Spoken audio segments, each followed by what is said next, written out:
Today is a big day. Today is a day that you get to graduate. Because we've been talking about science of mind since the beginning of the year. We've been talking about the basics of science of mind. If you haven't been here, they're all online. And we've been talking and talking and talking to build an understanding. But there comes a time when talking is irrelevant. That's what my wife told me after about 4 months of dating. It's time now to take action. And so we're going to explore that today. Look at your minds. You're all so beautiful. So I'm going to go back to, we're talking about spiritual practice. This is where the rubber meets the road. This is it. This is the only way things change in our lives. This involves a major commitment from you. Because if you want to change your life without spiritual practice, it's not going to happen. It's just not going to happen. We're going to explore that today. And when we walk out of here, I'm going to give you tools that you can begin today. In fact, I'm going to ask you to begin today. So I start off with Ernest Holmes as I did last week. Science of mind is based entirely on the supposition that we are surrounded by a universal mind. Get this. There's an infinite power, an infinite presence. We call it universal mind. It is everywhere. It has always been. It always will be. It is the seen, the unseen, the known, the unknown. It is all powerful. There is nothing other than it. Do you hear that? When you say the word infinite, it means there can be nothing other than it. So there is no devil. There is no hell. There is no other than it. It is the seen and the unseen, the known and the unknown. It is everything. So it is everything, and then out of it, it created. So it not only is, it also creates. And what does it create from? It creates from itself, which is the only thing it can create from. So we understand then that everything is an expression of individual mind, meaning I am, you are, everyone is an individualization of this mind. Meaning, if we are this mind, then as we think, we are using that first cause, that power to create every moment of our lives, whether we're aware of it or not.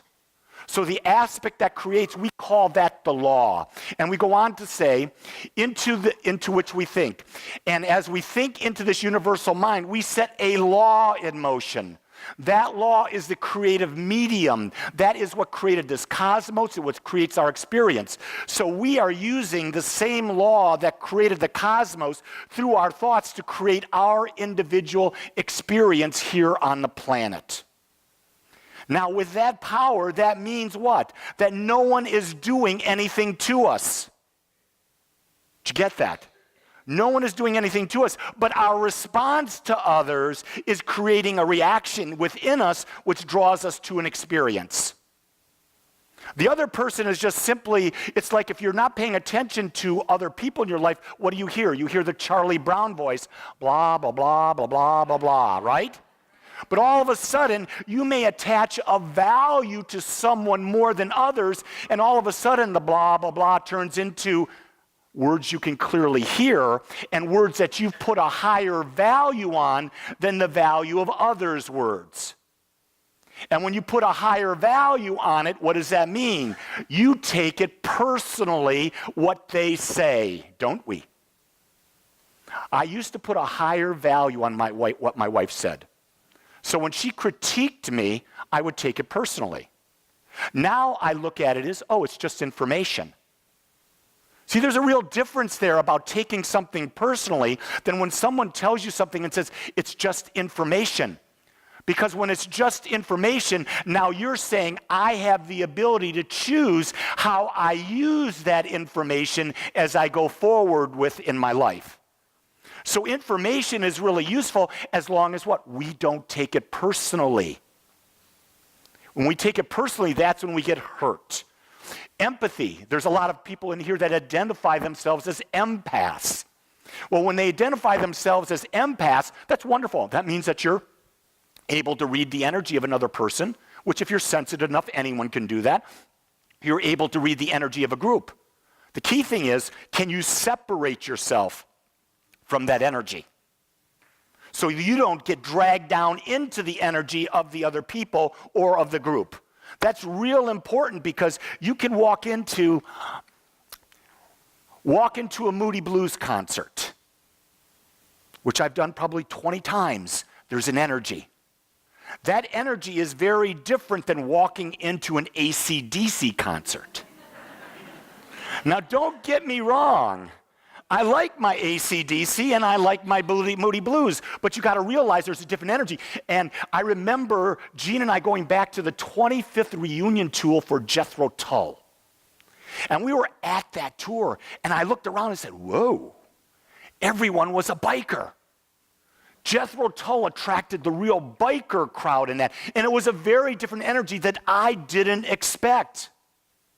And so if you walk into a business meeting, there will be an energy depending on the people there. If you walk into a meeting with a client, there will be a client energy there. You have to become sensitive about the energy that is there so that you can, first off, shield yourself from absorbing the energy so that you can remain authentic, but also understanding where people are coming from so you can best deliver the message that you've got to deliver in that situation.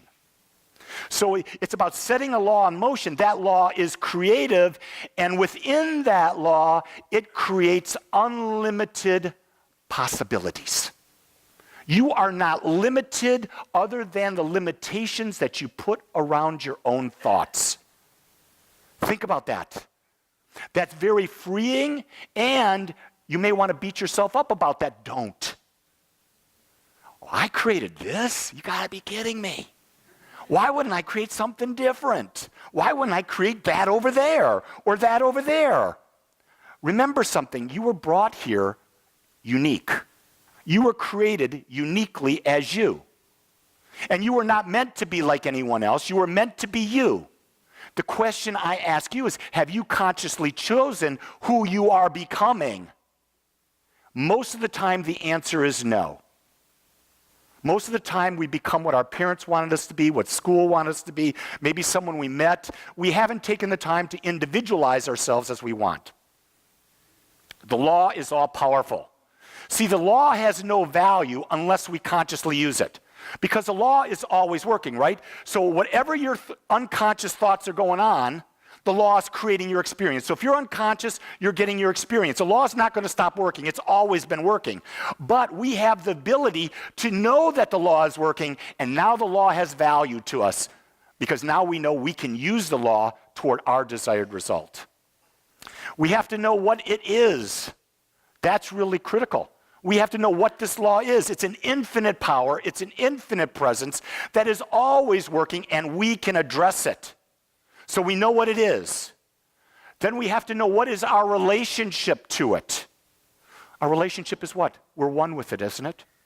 If everything is infinite, part of the infinite, then we're one with the power. We're one with the law. So we don't have any limitations, only our self-perceived limitations. And here's the biggest part. We have to use the law. We have to consciously choose to use the law. And this is where, in most spiritualities, it breaks down. Because people may start to use it, and they go for a week, and they stop.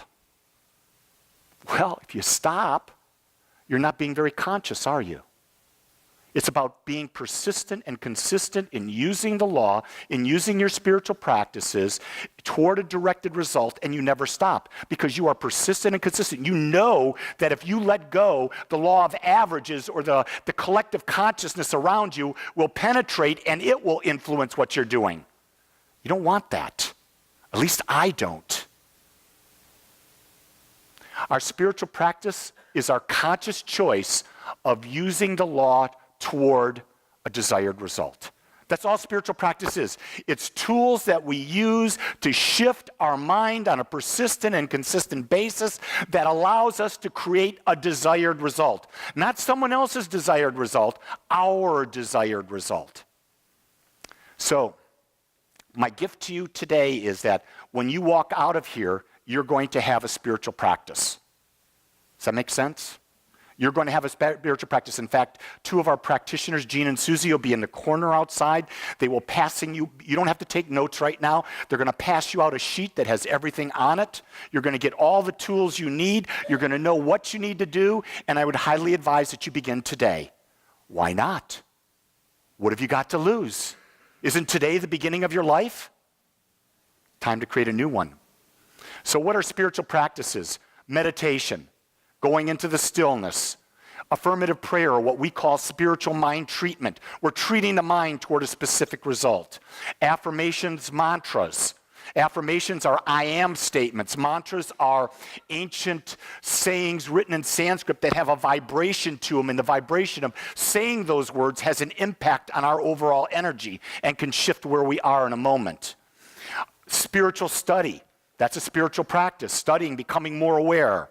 Visualization, visualizing what it is you want to see in the world. Service, being of service with the right mind. I'm giving my gifts to the world. When you're giving your gifts to the world, that's being of service, meaning you're understanding there's a connection with everything. Service is a great way to be in spiritual practice. Giving your time, talent, and your money toward that which is feeding you.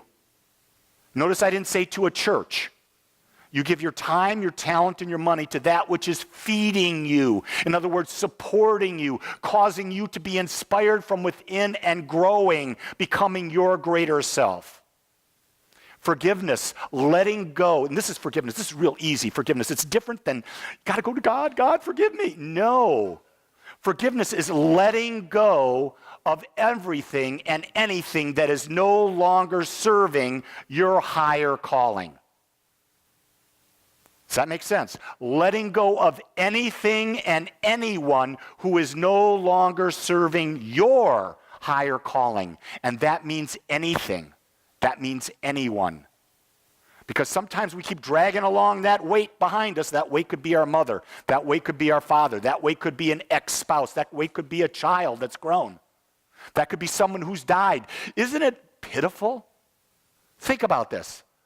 And a lot of you are doing this. But think about how pitiful it is that we're dragging this weight behind us of someone that's dead, hoping that we can get their approval when they're dead. Think about that. But we do that. The other day I was thinking something, and there my mother's voice came, and I started to listen to what she was saying. I said, wait a second, you're dead.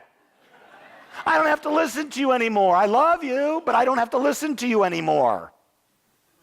Not only if they're dead, you got to do that when they're alive.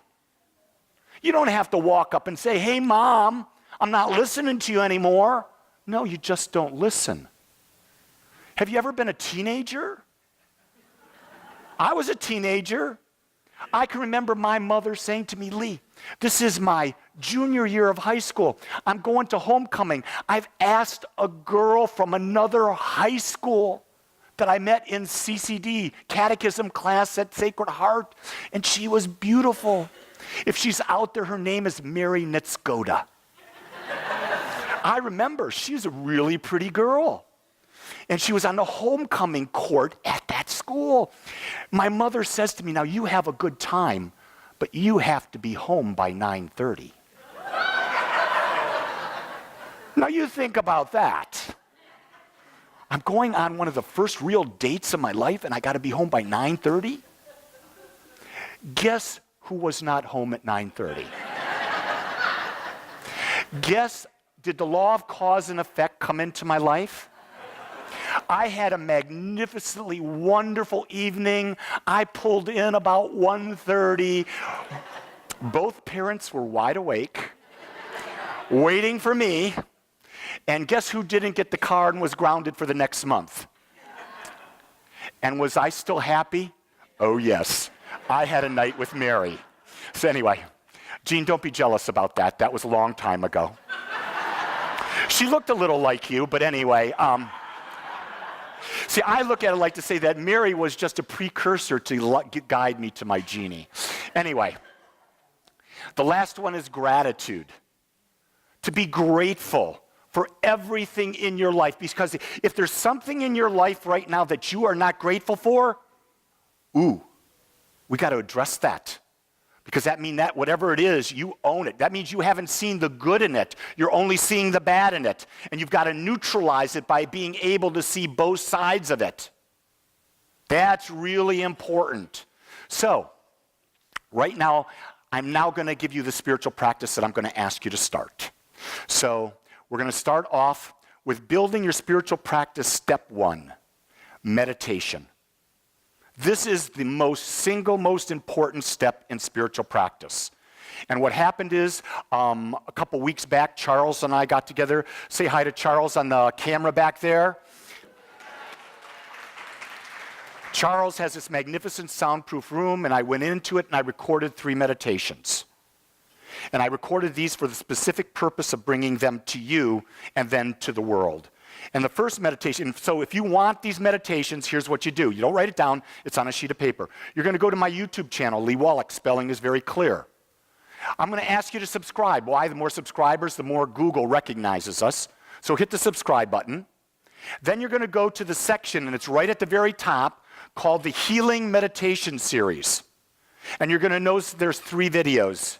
They're really guided meditations, so you can listen to them on your phone. There's one picture that's held throughout the thing.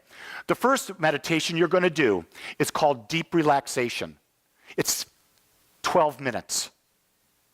All you're going to do is you're going to put your earbuds in, and you're going to listen for 12 minutes. You're going to do that once each day for 3 days. Pretty simple, isn't it? On the 4th day, you're going to listen to the meditation called deep breathing. And you're going to listen to that meditation for 2 days.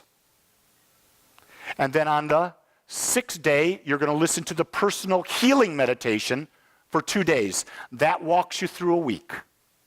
Then come the next day, Monday, you begin again.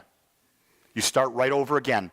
Now listen to what's happening here. There's science behind this. You're starting to build your mind for 3 days on relaxing, about letting go, about being present. You're then going on after that into being present with your breath and actually learning how to direct your breath to various parts within your body, to control your breath and where your breath is going, so you're able to breathe into a body part that may need healing. The third step is we're going to guide you into a deeper meditation where a healing a visualization comes in, and you literally start focusing on healing any aspect of your body or your mind that is needing to be healed based on what you determine. So you see, the process is about going within, relaxing, relieving the stress, tapping into infinite wisdom, getting focused and conscious about our breathing, being able to breathe into our body parts, and then allowing the healing light, the healing presence to come into our bodies, and we can heal our body and our mind. That's why you're going to do it for at least a month. I'm asking you for a month commitment. And I'm not asking for a lot of time here. So this is about you getting the consciousness of oneness, okay? That's part 1. And you repeat it for 4 weeks, okay? You'll want to keep doing it longer than 4 weeks, but I'm asking you to complete it. Step 2, it's affirmations. Affirmations are I am statements that you are making that are saying to the law, I'm whole, perfect, and complete. An affirmation. I live in the awareness that I'm one with universal mind. I am a powerful and conscious creator, and I live in positive expectation. My body and mind live in homeostasis, and I experience perfect health and well-being. Those are affirmations, okay? I'm going to ask that you pick 3, and I've got a list of 30 out there that probably can address just about any area of your life. I'm going to ask you to pick 3 affirmations, okay? You pick them based on what is the most prevalent thing going on in your life where you want to see something different in your life, okay? Then you're going to use mala beads that we're going to give you if you don't have your own.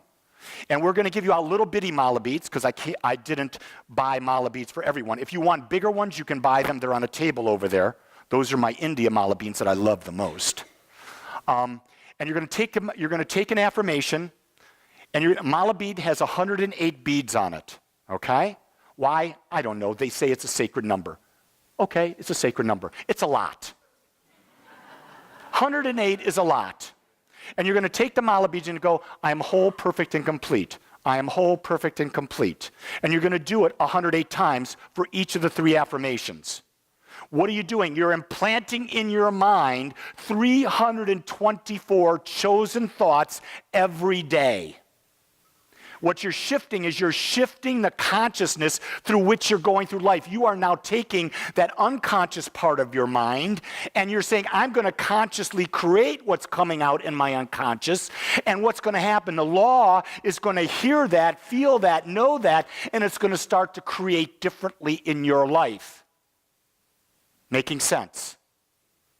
Okay, so now we've addressed going into stillness and oneness, getting quiet. We've addressed directing the law towards something. And then we're going to go to step 3, which is gratitude. So every day I want you at the end of the day to write 3 things down on paper, in a journal, on your computer. I don't care what. At the end of the day, you write 3 things of that day that you're grateful for. And you do that every day, but you do not repeat a thing. So at the end of 30 days, you will have 90 things written down. And then you review that at the end of the month. You review all of those 90 things. And you look, oh my God, look all that I've got, I'm grateful for. Look at all that I created. And then what do you do after 30 days? You start over. That's where you keep doing the meditations, but you pick 3 new affirmations. 3 affirmations where you want something different that you haven't yet gotten, okay? If you haven't received the one for the first 30 days, keep doing those. It means there's more work necessary. This is so simple, isn't it? Is there anything complex about what I said? You got to spend roughly 12 to 15 minutes a day in meditation. You got to spend 10 minutes a day in affirmations. Maybe 15 minutes in affirmations. 5 minutes on gratitude. I'm asking for a commitment of 35 minutes a day. Is that worth changing your life?